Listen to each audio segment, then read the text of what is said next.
You're listening to Rabbi Aryeh Wolbe from Torch, the Torah Outreach Resource Center of Houston. This is the Prayer Podcast. Good morning, almost afternoon, my dear friends. We are in the Prayer Podcast. We are at a totally new episode. We are going to be talking about Tefillin. Tefillin are phylacteries. And it is going to be quite a journey. I'm really excited about this. And I want to just begin, like I have for many of our previous episodes, by telling you that whatever we talk about in today's class is nothing compared to what is available out there for us to learn about this great mitzvah of Tefillin. We're going to talk about the prayers of Tefillin, and by extension, we're also going to talk about what Tefillin are. So before we actually recite the blessings and learn about the blessings, I want to talk about the mitzvah of Tefillin. So the first thing we need to know about the mitzvah of Tefillin is that it is a biblical commandment. In our Torah, in our very holy, precious Torah, in Deuteronomy 11, verses 13 to 21, the Torah commands us, and you shall bind them as a sign on your arm, and they shall be as frontlets on your head between your eyes. This is Deuteronomy 6, verse 4 to verse 9. Deuteronomy 11, 13 to 21, the Torah repeats it. And in Exodus 13, 1 to 10, and then 11 to 16 again. Tefillin are a very, very fundamental biblical commandment. It requires kavanah, it requires intention. And therefore, many people, if you'll see on the handouts, and for those of you who are listening on podcast, you have a link in the description where you can download these pages, these worksheets. And if you see on the top of the page, before we have the blessing, I printed the L'Shem Yichud. The L'Shem Yichud is focusing our attention to the mitzvah that we are about to perform. It's very, very crucial that we do so before every mitzvah, because it's very common that after you do a mitzvah once, twice, 3 times, 10 times, 20 times, 100 times, 1,000 times, that it becomes habit. And we forget the essence of the mitzvah. We forget the proper intention and focus that we should have in performance of the mitzvah, and that isn't appropriate. Therefore, what we try to do is bring back a consciousness of what we're doing. And that's the L'Shem Yichud in the smaller letters up on top. Now, Tefillin. We have 2 Tefillin. So I'm going to start from the very basics and work our way up. We have 2 separate Tefillins. We have Tefillin of the arm and Tefillin of the head. The arm is placed on our muscle above our elbow, between our elbow and on our humerus, which is the bone between our armpit and our elbow. And at the center point of it, which is the middle of the height of the muscle of the bicep, and downward. So this is where it would be placed. You really should have about 2 fingers between. If you folded your elbow, if you folded your arm, you should have 2 fingers in front of the house. What we call the tefillin is like the house of the tefillin. Now, tefillin need to be placed on the arm, not on clothes. It cannot be on top of your shirt, not on top of your sweater. It should be placed on top of your arm. Then the tefillin of the head. The tefillin of the head should be placed right at the hairline and back. And then there's a string that it wraps around so it stays there on the head, and there's a knot in the back, and that knot, it's very important for tefillin to be properly sized. And the knot is between the 2 bones of the top of the spine, at the top of it, okay? So that's where the tefillin are placed, okay? And between the eyes. So that's the way we would check. We'd look at a mirror or look in your phone's camera to make sure that your tefillin are placed exactly at the top, right by the hairline and between the eyes. Why do we have these 2 commandments? Our sages teach us that the tefillin on their hand, al yodecha, it should be opposite your heart. And then letotafos bein einecha, it should be between your eyes. Why? They just tell us because when you put it on your arm, it's closest to your heart. And when you put it on between your eyes, it's going to be closest to your mind. Because a Jew needs to remind themselves constantly not to sway by the enticements and focus our eyes and mind on Hashem at all times. On our arm is that we have to remember that Hashem gets everything done. Hashem gets things done. We sometimes like to persuade ourselves that we have the power and we are doing everything. On our arm of accomplishment, we tie with our stronger hand, we tie a reminder on our weaker hand. A reminder. How do people tie? If you look at the logos or symbols for a reminder, it'll be a finger with a knot on it. Where do they get that from? They get that from Tefillin, because we're tying a reminder. We're binding the reminder on our arm and on our head, a reminder that our actions need to be committed to the Almighty. We should not think that everything is us. Remember that everything is from Hashem. And to subjugate our temptations, our enticements to the will of Hashem and not to our own desires. So those are the two tefillin, the two boxes. Tefillin is to attach oneself to Hashem. Our sages say that by binding it, you're attaching yourself to Hashem, to the mitzvah. You're bringing awareness of Hashem into your life and enhance your spirituality. Our sages tell us that tefillin is equal to the entire Torah. This is the Talmud in Kedushin. The entire Torah is equivalent to the performance of the mitzvah of tefillin. Also, we know that ukshartam le'os al yodecha. It's one of the three mitzvahs that are called an os, a sign. It should be bound as a sign on your arm. Why a sign? There are three mitzvahs that are called a sign. The bris, circumcision, the Shabbos, and the tefillin. These are the only three mitzvahs of the 613 commandments that are called an os, a sign. Why? Because these serve as a constant reminder of our relationship of Hashem, which is why, by the way, just as a side note, we do not wear tefillin on Shabbos, because we need to always have testimony, and testimonies with two. We put our bris on our flesh, right? So we have that on us from 8 days throughout our life, that we can't be removed, it can't be changed. That's the Abrahamic bris. And then we have another mitzvah has to accompany it every day. During the weekday, we have tefillin. During the Shabbos, we have Shabbos, so we don't need the tefillin. That's why we don't wear tefillin on Shabbos. So tefillin are so powerful, yet tefillin are not made out of gold. You'd think every other mitzvah, for example, a menorah, it's special for you to have the menorah made out of gold or silver.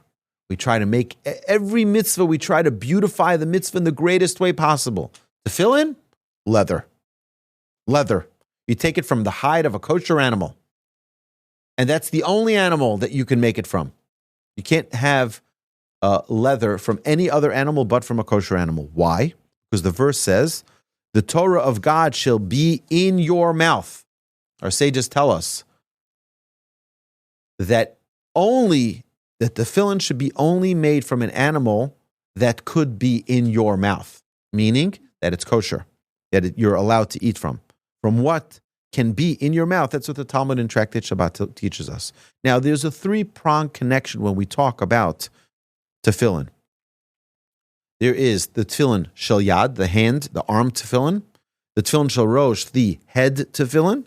And then there's the third part, which is the kesher shel rosh, which is the knot of the head tefillin. Our sages tell us that the yad represents Hashem. The hand tefillin represents Hashem. The rosh represents the righteous. And we'll explain what that means in a second.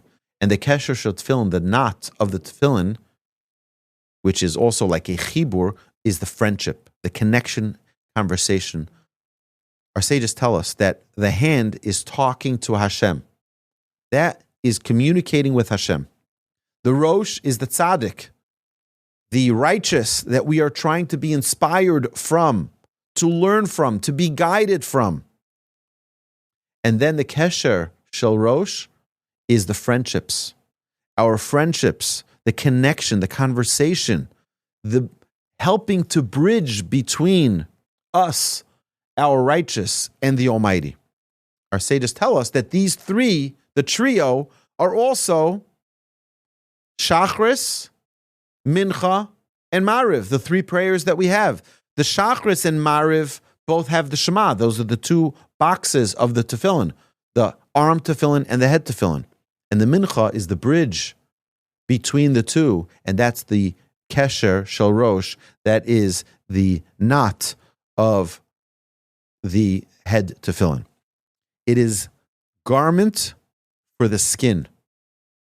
It is garment for the skin, for the soul, really.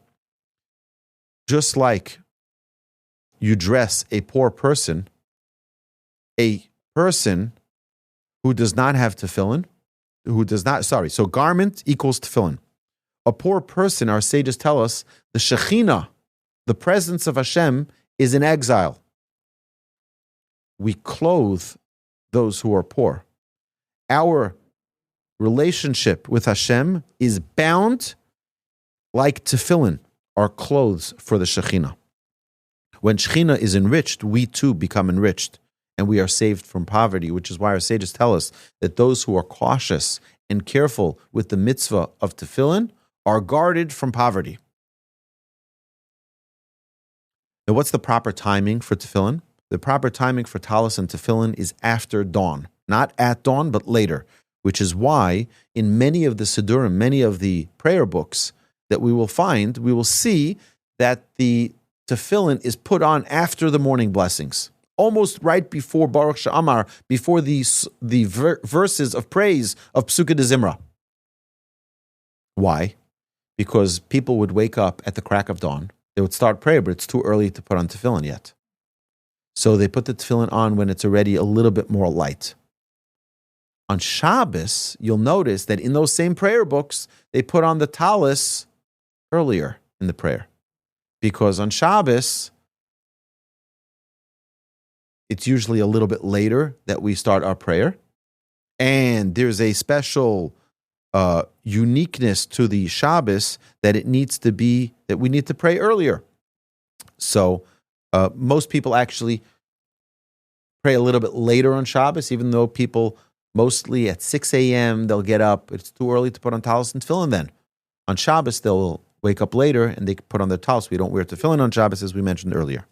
Now, it's called an os. It's also called a zikaron, a reminder, a remembrance. It's an os, a sign of our connection, and a reminder of our holiness of our body. That means our sages are telling us that the holiness of the body is key. Therefore, cleanliness is required, which is why, by the way, under the age of bar mitzvah, a boy does not wear tefillin. Well, if all men are required to wear tefillin, then why not before the age of 13? Because they're not capable of being conscious of having a clean body and a clean mind in when they're wearing their tefillin. So now, the first paragraph of tefillin, okay, there are 4 different paragraphs of tefillin. The first is the chapter talking about Petach Hamor, which is on the second side on page 10 of your, and that inside the tefillin, what's inside the tefillin? There are 4, in the tefillin of the head, there are 4 separate parchments, each one with a different portion of the Torah. Not portion as in the portion that we study every week, but a different section of the Torah that is talking about a specific mitzvah. On the tefillin of the head, there's 4 separate parchments, and each one has one of those portions. On the tefillin of the hand, it's one parchment that has them all together on one parchment. The obvious question is, why would you separate them? Why would you have one box which has all of the 4 portions in one scroll, which is the hand tefillin, and then you have 4 separate ones for the head? So, like we mentioned earlier, the hand tefillin is the one that is representing our relationship with God, and therefore there's only one God, one parchment that's represented in the one. But now the four that we have in our head, on our head tefillin, are telling us that there is different channels. There's different channels that one can connect. And we spoke about the four in a previous episode of the prayer podcast. We talked about the four aspects. We spoke about many different ideas having to do with the number four. And it's important for us to keep that in mind. But regarding this specific understanding, we'll see in a moment that we talk about holiness of the body, of the physical holiness, and then we talk about the spiritual holiness. And that is why we have the two portions that talk about the redeeming of the firstborn child and the redeeming of the firstborn animal. Because our sages teach us, the Torah teaches us, that the eldest have a higher level of spiritual sensitivity. In order to have spiritual sensitivity, you need to have physical sensitivity. You need to have a heightened level of physical holiness, which is, again, something that's very key. When we talk about tefillin, it's very important for us to have physical holiness in order to attain spiritual holiness. We have many mitzvahs pertaining to body holiness, like tzitzis, tefillin, matzah, Karban Pesach, the Paschal lamb, the offering, the bris. Therefore, after death, an important thing to note, after death, we take care of the body with unbelievable sanctity, because the body is holy too. Now, not holy to the point where we idolize the body. That is the Roman way. That's the way the Greek worked. That's not our way. Right? They idolize the body. We don't idolize the body, which is why some people are less inclined to go work out, because they don't want to fall into that trap of like, look at my body, my body, my body. You got to be careful. You have to be healthy. And that's a commandment in the Torah, as we mentioned just recently. Now, the second two parshas deal with reward and punishment. That's the Shema, the portion of Shema, and the portion of Ahayim Shemoah. That's reward and punishment. We accept the burden of God's presence, O Malchus Shemayim, and that's dealing with the neshama aspect, with the soul aspect of our lives. So the first two are dealing with our physical aspect of holiness, and the second two are with our spiritual holiness. Now, we have four sides to a box, right? We have four sides. Now, the truth is you have six, and our sages tell us those are the 6 days of the week, and that encapsulates the Shabbos. But for the sake of the tefillin, we have four sides that are visible to us. Our sages tell us that that's the four sides of the altar, the Mizbeach. And they represent the four aspects of the soul, the guf, the nefesh, the ruach, the neshama, the four different aspects, and we need to dedicate them all to the Almighty. The term tefillin itself means separation. The term of separation. Separation in thought, separation in action. A daily reminder is tied to us to remember the ways of Hashem. Now, the Chavetz Chaim brings, he says that I want you to know, he writes, that the mitzvah of tefillin is so great, ma'alasa v'chiyuva v'shehi megina ala adam, is a protection for a person. You want to surround yourself with bodyguards? Wear tefillin. So you're going to ask me, I see this coming here. So what's with women? So the truth is there are women that have worn tefillin in the history of our people. It's not a mitzvah that women are commanded to perform. It's a time-bound mitzvah, and women are not commanded to time-bound mitzvahs. Now, if you want to learn more about this, we can talk about this. We'll probably get to this next week, because next week we're already going to talk about the morning blessings, and we're going to talk about the blessing that the man says, Shelo Azani Isha, and what the woman says, Shosani Kirtzono. We're going to talk about that next week, and we're going to delve into this a little bit more. But the truth is that a woman has her spiritual closeness with Hashem in a very different way than a man does, and in a much more real way. So they're obligated to less because they have more naturally. So you don't have to bound them to it like you need to for a man. But for many women, that doesn't suffice. And we're going to talk about that a little bit more next week. We'll explain that in more detail. Now, if you look at the tefillin of the head, there are two shins on both sides of the house. One shin has 3 prongs, and one shin has 4 prongs. Very interesting. If you take the letter shin is numerical value of 300. So you have 2 shins, that's 300 and 300 equals 600. Very good. You have the 3 prongs and the 4 prongs is 7. And then you have shin, and shin is the number shesh, which is 6.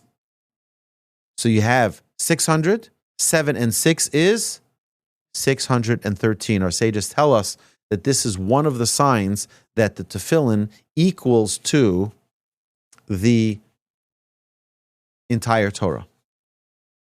When someone performs the mitzvah of tefillin properly, tzitzis as well, but tefillin is as if they've fulfilled the entire Torah. Now let's begin with the blessings of the tefillin, and then we will talk a little bit more about this. So before tying the tefillin on the arm, it's placed on the muscle, on the left arm, on the weaker arm, and before tightening it, as we're about to tie it on ourselves, we recite the following blessing. Baruch atah Adonai Eloheinu melech ha'olam asher kidishanu b'mitzvosav v'tzivanu lehaniach tefillin. Blessed are you, Hashem, our God, King of the universe, who sanctified us with his commandments and commanded us to put on tefillin. Now, once that is done, we wrap the 7 straps around our arm, and then we place the tefillin of the head on our head above the region between our eyes, and we say the following blessing. Once the tefillin are placed in their place, we say the following blessing. Baruch atah Adonai Eloheinu melech ha'olam asher kidishanu b'mitzvosav v'tzivanu al mitzvahs tefillin. Blessed are you, Hashem, our God, King of the universe, who sanctified us with his commandments and commanded us concerning the mitzvah of tefillin. The first one was commanded us to put on tefillin, and the second is concerning the mitzvah of tefillin. Immediately after, while tightening the tefillin on our head, we say, Baruch Shem Kevod Malchuso L'Olam Va'ed. Blessed is his name, whose glorious kingdom is forever and ever. Okay, so now the tefillin are on. The hand tefillin, we placed it in the right place. We recited the blessing. We wrapped 7 around our arm between our elbow and our wrist. And then we put on the tefillin on our head. We tightened it. We recited the blessing. And then we said the Baruch Shem Kevod Malchuso L'Olam Va'ed. Then we tighten the fingers. We tighten the strap around our fingers. We put 3 straps on our middle finger, and then 1 going around our ring finger, and then coming around, and that would create like a shin on our hand, and a dalid and a yud on our fingers. And that's the name of Hashem. The shin, the dalid, and the yud are the names of Hashem. And what do we say while we're strapping that around our finger on our left hand? We say ve'erastich li leolam, ve'erastich li b'tzedek u'v'mishpat u'v'chesed u'v'rachamim, ve'erastich li be'emuna v'yadata es Adonai. I will betroth you to me forever. I will betroth you to me in righteousness, in justice, in kindliness, and in mercy. And I will betroth you to me in faithfulness, and you shall know Adonai Hashem. Okay, so now we know how to put it on. we recited the blessing. What is ve'erastich? Our sages tell us ve'erastich means erusin. We are engaged to the Almighty. We are attaching ourselves with the Almighty. Also, when we do this properly, we are mi'usharim. We are elated. We are joyful that Hashem chose us. And that's what we're doing when we're saying that. We are committing ourselves. But we're also saying tzedek, umishpat, chesed, v'rachamim. That we are committing ourselves to tzedek and mishpat, to justice and to justice and to righteousness. And you know what the reward for that will be? Chesed v'rachamim, kindliness and mercy. And then ve'erastich li be'emunah. And then when I have the proper emunah, when I bound the emunah properly on myself, then v'yadatas Hashem, then I will understand at a greater level the relationship with Hashem. So it's all as a result of the 5 things: tzedek, mishpat, chesed, rachamim, and emunah. When I have the proper righteousness, justice, kindliness, mercy, and faithfulness, then I can get a little glimpse into who and what our relationship with Hashem is. So, just a few little short things. We mentioned previously that we have the boxes, the 2 boxes. They're the most important part of our tefillin are the parshios, which is the portions of the Torah, the parchment that's inside the tefillin. We have the bayit, which is the box containing the parchments.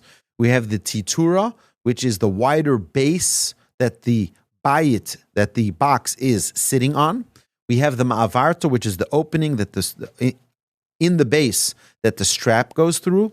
And then we have the ritzua, which is the strap that we wrap the tefillin on ourselves. These 5 different components are all made out of leather, out of hide of a kosher animal.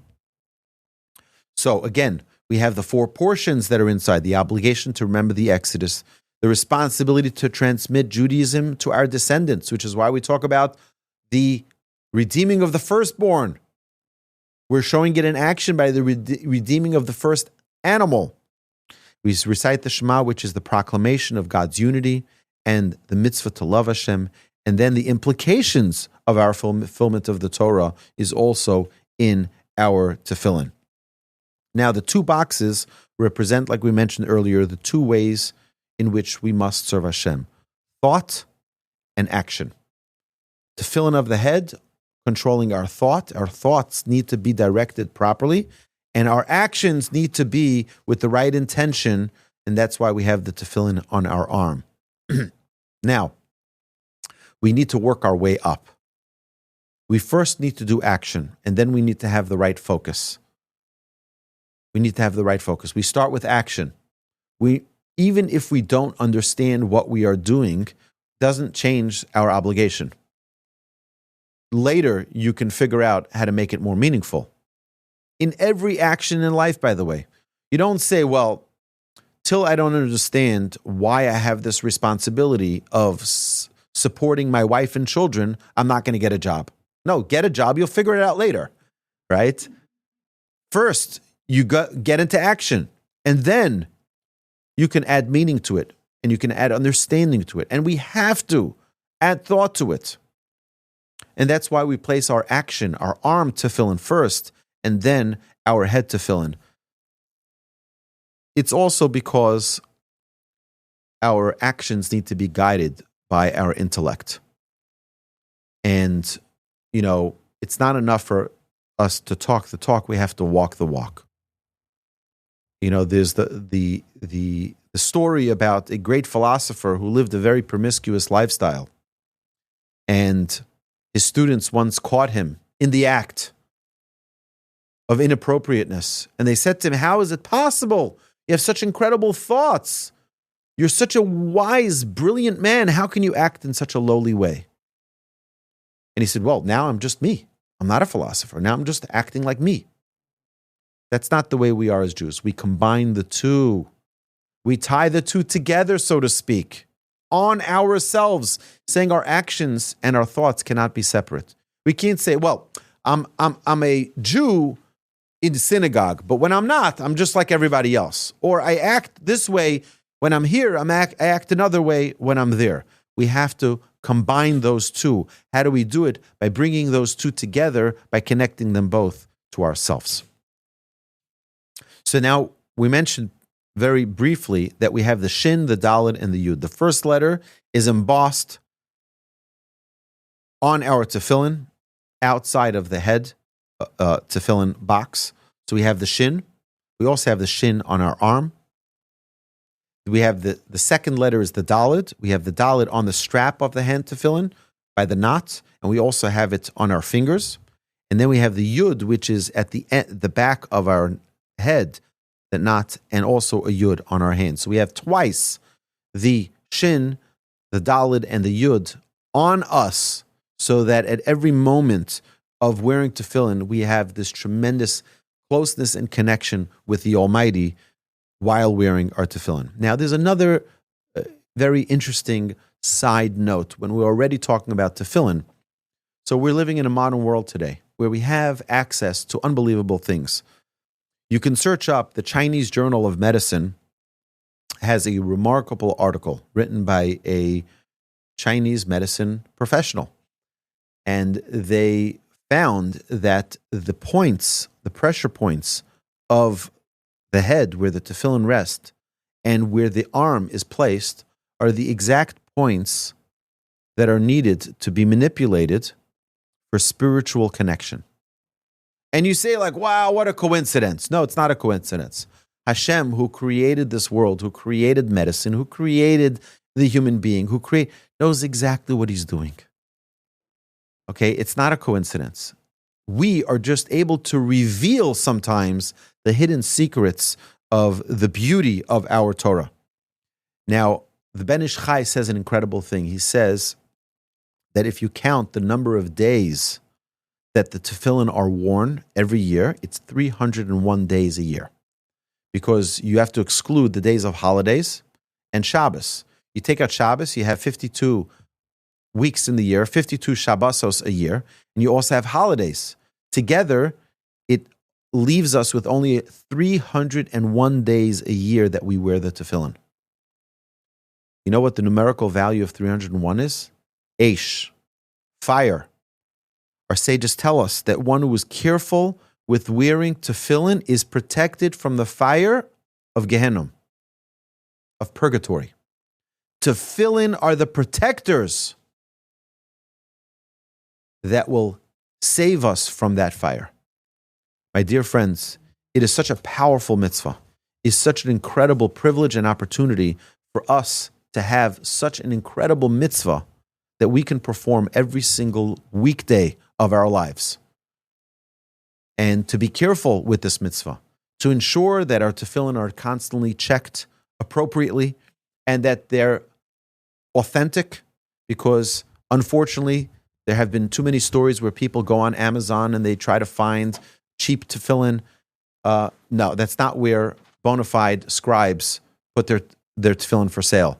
You need to make sure that they're written by a God-fearing Jew, produced with proper materials of hide of a kosher animal.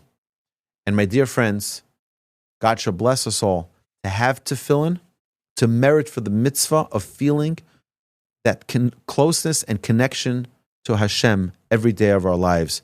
Thank you, and I look forward to continuing our journey together with our tefillin, with our prayers. Next week, I look forward to continuing the blessings, the morning blessings. Have a magnificent week ahead. You've been listening to Rabbi Aryeh Wolbe on a podcast produced by Torch, the Torah Outreach Resource Center of Houston. Please help sponsor an episode so we can continue to produce more quality Jewish content for our listeners around the globe. Please visit torchweb.org to donate and partner with us on this incredible endeavor.